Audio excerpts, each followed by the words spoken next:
তো ব্রাদারান ইসলাম, আমাদের মধ্যে কিন্তু সুলহে কুল্লি বেরিয়েছে। সুলহে কুল্লি কাকে বলে বুঝেন? হ্যাঁ, যে সকলকে ঠিক মনে করে আপনার বলে যে নামাজ তো পড়ে, আচ্ছা বলেন তো হুজুর মসজিদে নামাজ পড়ায়, আপনাকে যদি সালার কাটা বলে গালি দেয়, আপনি কি বলবেন? নামাজ তো পড়ে ছাড় বলবেন? কথা বলেন, বলবেন জি? কেন বলবেন না? আপনার মাকে যদি গালি দিয়ে দেয় কি বলবেন? নামাজ পড়ে ছাড়। আপনার বোনকে গালি দিলে কি বলবেন? নামাজ পড়ে ছাড়। আরে নামাজ তো গোলাম আহমদ কাদিয়ানী পড়তো, ইবলিস শয়তানও পড়তো। নামাজ তো 72 73 জাহান্নামী ফিরকা সবাই পড়বে মুসলমান।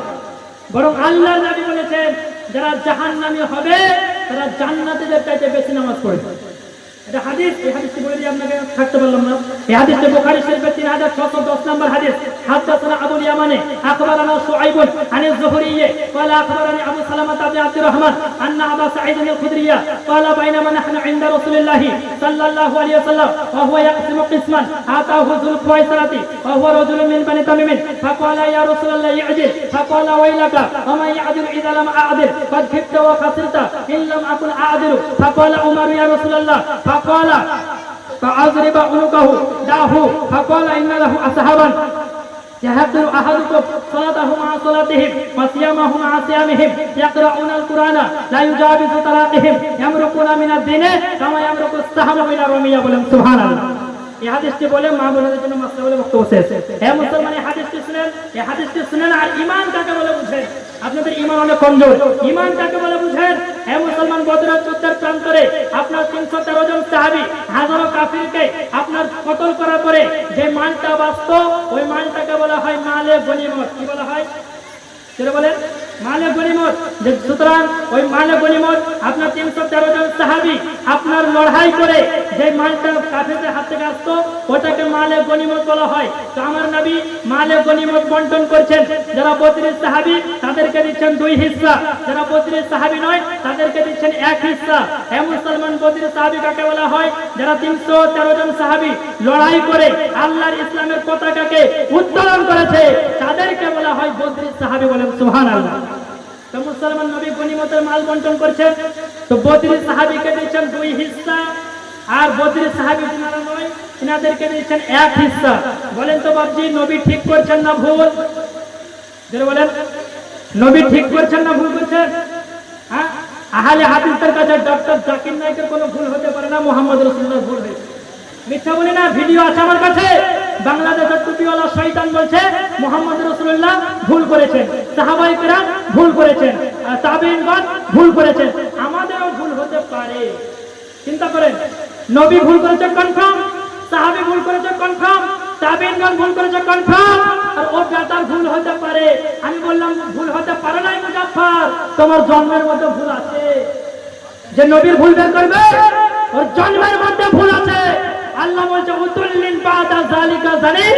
হে আমার নবী মুস্তাফা, যারা তোমার বেয়াদবি করে এরা তোমার সন্তান, এরা হালাল বেটা নয়।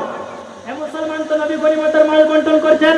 32 সাহাবীকে 2 হিস্সা দিচ্ছেন, যারা 32 সাহাবী নয় তাদেরকে দিচ্ছেন 1 হিস্সা। সেই জায়গাতে একজন ব্যক্তি ছিল 5 ওয়াক্তের নামাজ পড়তো, মাথায় টুপি ছিল, চেহারাতে লম্বা লম্বা দাড়ি, পায়জামা তো উঠিয়ে পড়তো। সামনে যদি বন্যা হয়ে যায় চারার দরকার নয়, উঠে পার হয়ে যাবে। বুঝতে পারলেন? কপালে আপনার ঘাটা।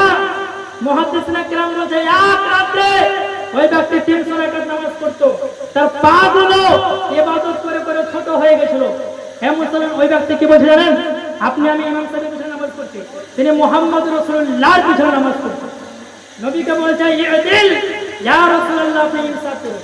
সে বলেননি মুহাম্মদ ইবনে আব্দুল্লাহ, সে বলেননি যে হে মুহাম্মদ, সে নবীর কলমা পড়তে বলছে ইয়া রাসূলুল্লাহ, বলছে ইনসাফ করুন। নবী মুস্তাফার চেহারার রং পরিবর্তন হয়ে গেল, নবী মুস্তাফার রং পরিবর্তন হয়ে গেল। ওমর ফারুক তলোয়ার বের করলেন। নবী বলছে বদবাক, আমি যদি ইনসাফ না করি পৃথিবীতে ইনসাফ কে করবে? ওমর ফারুক তলোয়ার বের করে বললেন ফাআযরিবা উনুকাহু, ইয়া রাসূলুল্লাহ আপনি অর্ডার দেন, আমি তলোয়ার মেরে ওর গর্দান উড়িয়ে দেব।